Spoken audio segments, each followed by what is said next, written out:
All arrangements put in place for single-phase assembly elections in Madhya Pradesh and second phase of polling in Chhattisgarh tomorrow. Over 18.88 lakh new workers have enrolled under ESI scheme in September of 2023. India's exports rose by 6.21% to $33.57 billion in October this year, as against $31.6 billion a year ago.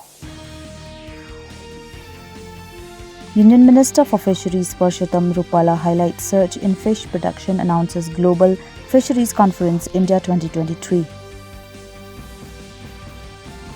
National Press Day is observed on 16 November every year to commemorate a free and responsible press. The theme for National Press Day 2023 is Media in the Era of Artificial Intelligence.